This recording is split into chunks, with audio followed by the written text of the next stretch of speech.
Welcome to Brawlhalla. If everything else fails, you might see a bit of a pocket pick coming out from Ethan. And all of the meta stuff considered, we might be seeing like a Diana or a Mordex or a Val coming out from him.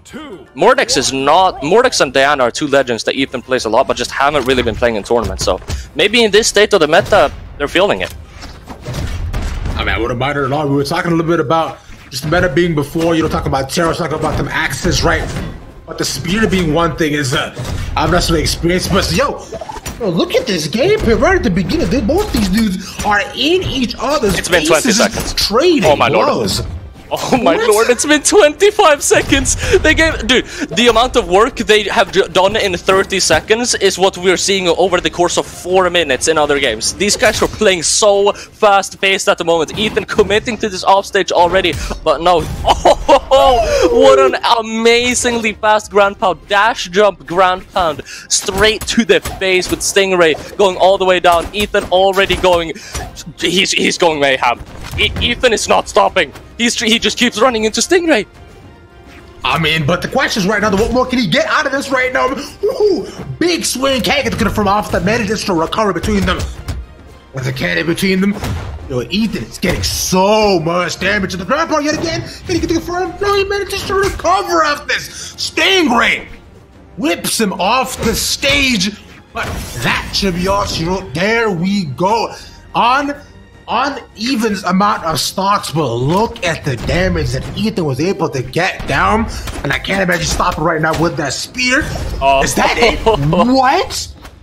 Yeah, that's it. Ethan was able to knock that stock down already and now finds himself in a 1-stock advantage already. Ethan has just been combining this aggression with wake-ups so beautifully. Just spacing with the spear perfectly as well. Able to find so many hits, so many follow-ups. And Stingray is really struggling to reply to it as of yet, but Stingray starting to re-grab control, you know? Starting to find some of these heavy swings, and you actually see Ethan going down there, and we find ourselves in a pretty even spot. I can imagine it's suddenly what was a 1-stock advantage quickly turns into almost nothing as we're back yet again to just trading blows in the middle of the stage between these two animals. Really is what I can call the way they're playing in each other's faces. He gets a nice little combo, forces off the stage, gets some of that control back, but the axe we know has the ability to change things up so very, very quick. He switches over to the spear too. And the Stingray in the red currently. Oh, the big swing in the mix. Yeah, this could be it right here. Both players looking incredibly low. Ethan gets that end light, going to be looking for the kill confirm, and the D-light recovery is going to be enough. That is 1-0 to Ethan. I couldn't even look at the stats. These guys are so eager to start playing again. I feel like that's been just the overall trend, right? With what we've seen with all these players. Every single match you've gotten today has gone from the next, the next, the next, the next. There's no thinking, there's no ifs, ands, or buts about it.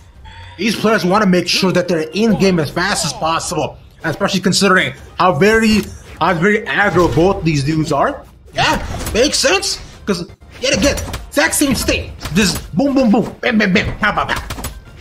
Yeah, but that's an absolute beautiful explanation of the gameplay we're seeing. Boom, boom, boom, pow, pow, pow. We're seeing it. Stingray coming now. Boom, boom with the cannon. Now Ethan trying to come back, and you see a boom, kapow. There you go from the spear. Good trades coming out so far. Yeah, what if that's just how all casting was done? Just like not like no nairs, no dares. Be like, okay, he gets a big wham, and then like pow. Just like explain nothing, dude. Only sound effects. I mean, dude, why use in-game terminology when you can just beat the box? Let's be honest. Exactly. We're looking super even so far. One good true combo from Ethan should be enough to take down Stingray, but Stingray comes in with that Sarah. Ethan perfectly dodging that weapon throw, but it's not gonna matter. Stingray is gonna come in with that D-light ground pound, perfectly timed, and that's Ethan down. Now, gonna rotate back into the spear on a new stock, trying to take down Stingray. Still in the red right now, though. Here's Stingray. A couple good hits coming out from Ethan could have easily just turned the battle inside his favor. Very much in the orange. That's the biggest part of all of this. A lot of damage already been getting over to Stingray considering Ethan right now. With the 1-0 lead in terms of rounds, this is what Stingray could be looking to take things back. Nice there, unfortunately misses. Weapon throw, but with the cannon.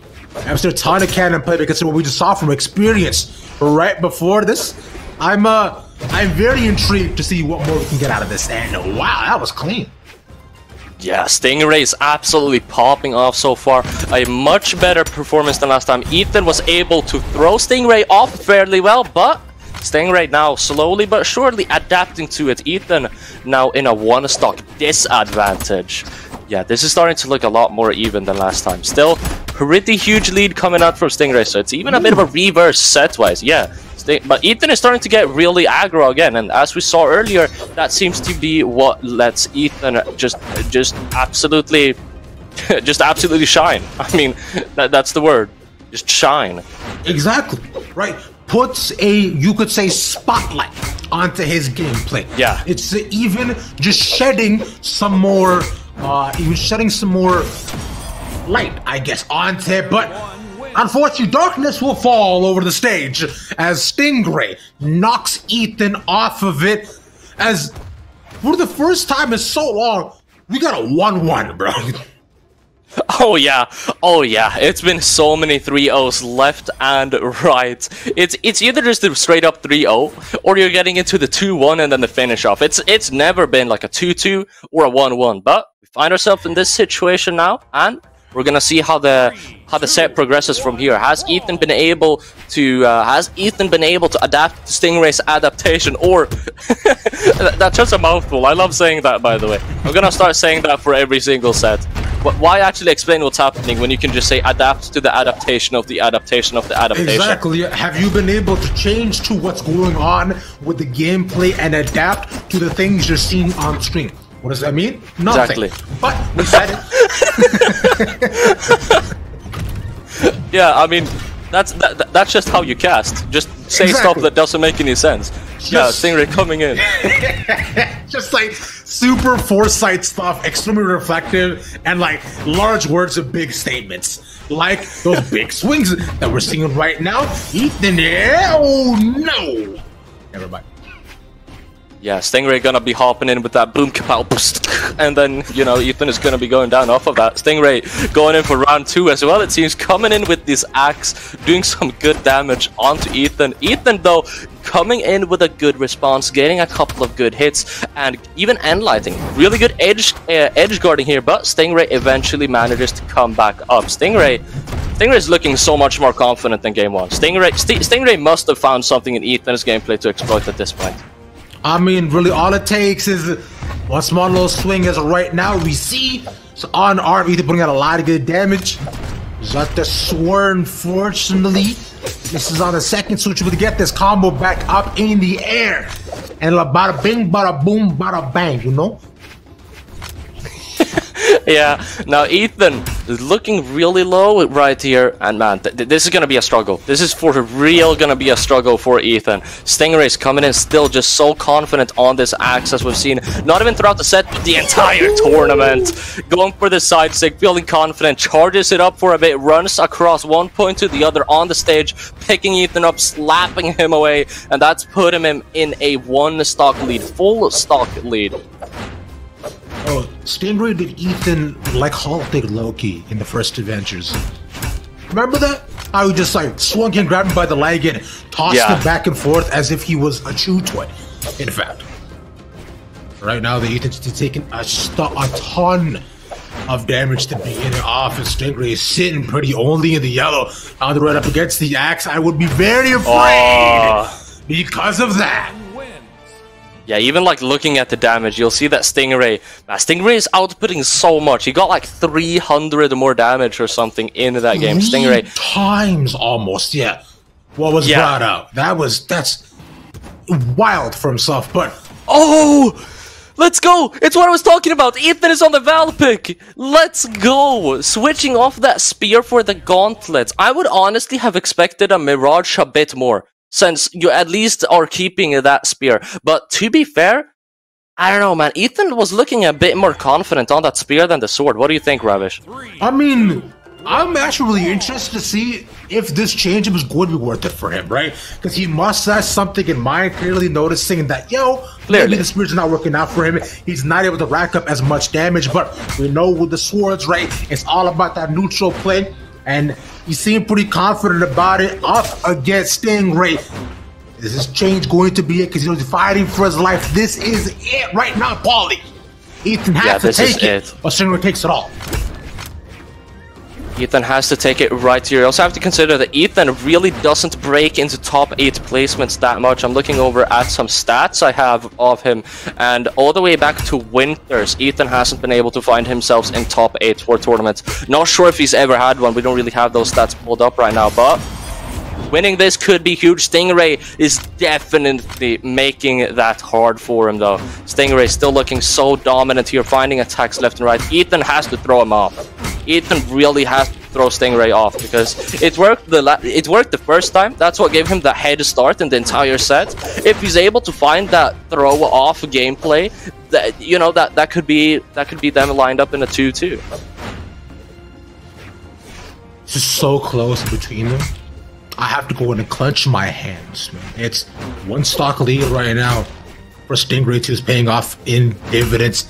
Not even in the red. Oh, Stingray starting to play with his food, going absolutely crazy with that weapon throw off the side. Ethan now down all the way to his last stock, and Stingray is looking so confident, man. He's going in with confidence, striking Ethan left and right with this cannon. Gets the Sarah in there, the weapon throw for the engagement. Ethan is gonna need something so huge to come back from this. The absolute bravado, the moxie, the schmeckle that it takes to do what Stingray is doing right now is something I find is only talked about very few. Right now, but it's confirmed. He needs to get the stock. Oh, Jesus! Okay, he gets it, but he's still in the orange. Ethan right now. Every single move he makes, every step he takes, we'll be watching him, as will Stingray. So wait, so carefully. Does he get a second confirm right now? Gets the axe out. He's ready here. That's gonna be it. That's it. Stingray takes it home for a bottom match of the night. Yeah, Stingray will be advancing into the top 8. Ethan going home. Better luck next time. You're going to be able to catch Stingray later. Even on this last game, you're seeing Stingray output double the amount of damage. Stingray, absolutely amazing performance. Ethan still sticking to that 9th placement. So, fortunately out of the tournament, but hey, someone's got to lose.